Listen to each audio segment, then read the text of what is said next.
Bienvenue au plus beau problème d'échecs de tous les temps. Ici, nous avons une étude de Herbstman datant de 1937. T'es les blancs, c'est à toi de jouer et tu dois trouver un mat forcé en 23 coups. Oui, vraiment, c'est un mat en 23 coups.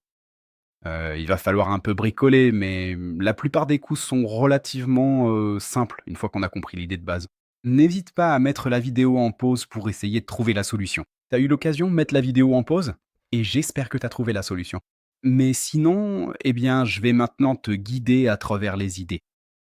Tout d'abord, quelle est la situation de base? Les noirs ont ici deux pions dangereusement proches de la promotion et notre roi se trouve sur un échiquier ouvert. Autrement dit, nous ne devrions pas permettre que les noirs aient la possibilité de donner trop d'échecs. Autrement dit, si on joue ici un coup lent, alors les noirs vont obtenir une dame et ça risque de très mal finir pour nous. Nous devrions agir de manière concrète. Les coups concrets sont des coups d'échec. B6 échec et les noirs n'ont en fait pas tant de possibilités que ça. Si les noirs jouent ici le roi en B8, alors on a ici fou C7, roi A8, et ensuite on peut prendre la dame ici, et le roi noir est tout simplement mat. C'est similaire si les noirs prennent ce pion ici pour eux. Alors, nous prenons le fou en donnant échec. Le roi, oui, doit aller en A8 ou B8 et sera ensuite mis échec et mat ici. Mais comme je l'ai dit, c'est un mat en 23 coups. Autrement dit, les noirs ont ici un coup de défense très subtil, et c'est roi en A8. Et oui, maintenant, nous n'avons pas tant de bonnes options ici.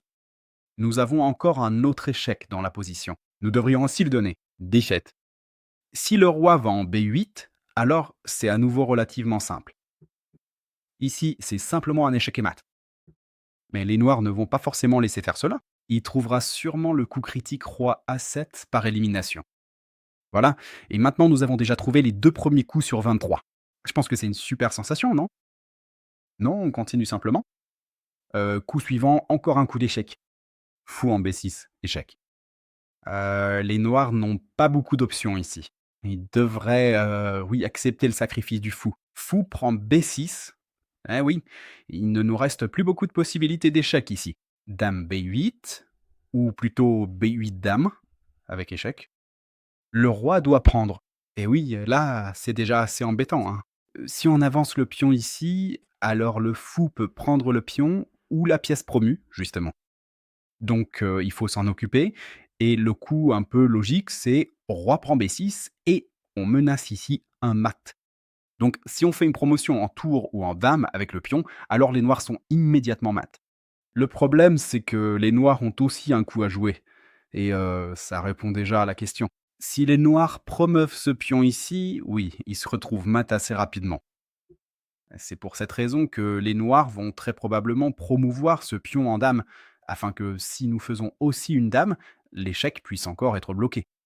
Mais oui, il faut surtout pas échanger les dames, sinon les noirs auront simplement un pion de plus ici et oui, ils gagneront la partie assez facilement. De plus, notre tâche est de mater en 17 coups.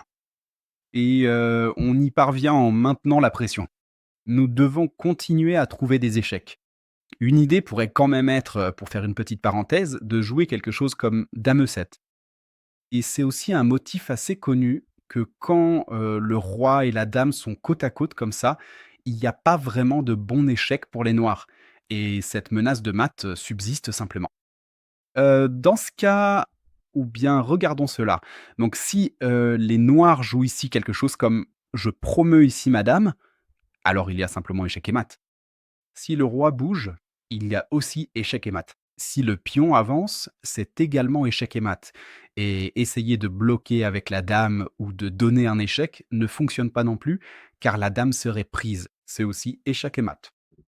Et maintenant, on pourrait déjà se dire: «Ah d'accord, dame en E7, vraiment un très beau coup et alors la partie est probablement gagnée pour les blancs». Et qu'en est-il en fait de ces 23 coups? Il y en avait bien moins que 23. Non, pour l'instant, c'est juste une partie nulle et il y a une raison simple à cela. Bon, enfin, je dirais pas que c'est simple. La raison est que les noirs peuvent jouer dame en C6 ici. C'est une super ressource défensive ici. On pourrait penser au premier abord, d'accord, donc Bien sûr, il faut que les blancs parient cet échec, et les blancs vont probablement simplement s'emparer de cette dame. Mais c'est là que ça devient intéressant. Les noirs promeuvent le pion en dame, et c'est justement avec un échec. Eh oui, maintenant les blancs doivent parer cet échec. Et en fait, peu importe comment ça se passe maintenant. Les noirs cherchent seulement à obtenir la nulle, car l'objectif était que les blancs gagnent la partie. Et si les noirs peuvent prouver la nulle ici, alors on n'a clairement pas trouvé la bonne variante. Donc, revenons à cette position.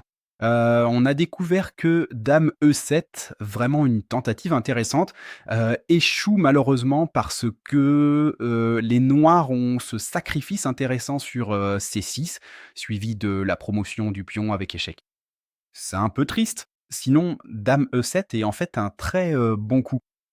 Donc ouais, il faut qu'on trouve autre chose et un autre coup, eh bien, il nous reste plus tant de possibilités ici. Donc donner un échec a clairement du sens, parce que oui, les noirs doivent le parer, la dame ne peut pas s'interposer, elle serait simplement prise. Roi H8, oui, c'est le seul coup ici pour les noirs qui, soit notable et maintenant on commence à comprendre petit à petit pourquoi il y a en fait autant de, pourquoi il y a en fait autant de coups en jeu ici. Ouais. On se souvient, dame E7 aurait fonctionné si les noirs n'avaient pas cette promotion de pion ici. Cela veut dire que si nous arrivons à capturer ce pion, alors cette ressource défensive des noirs ne fonctionne plus. Et comment fait-on cela?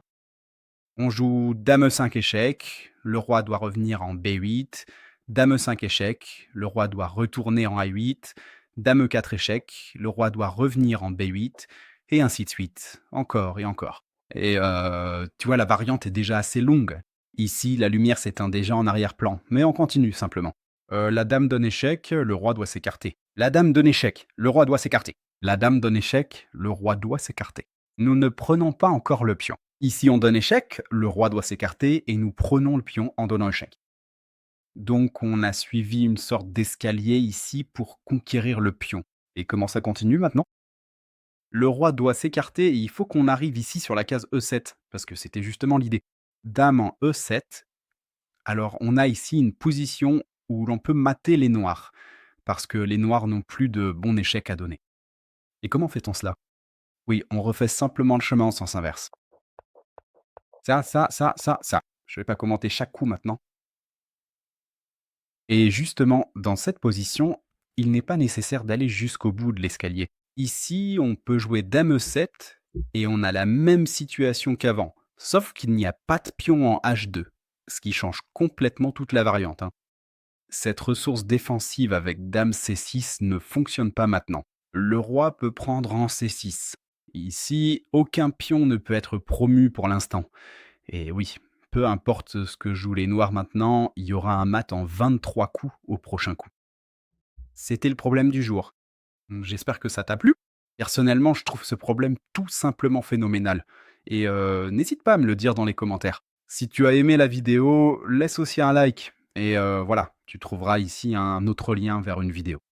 N'hésite pas à cliquer dessus pour voir d'autres vidéos. Et on se retrouve dans la prochaine vidéo.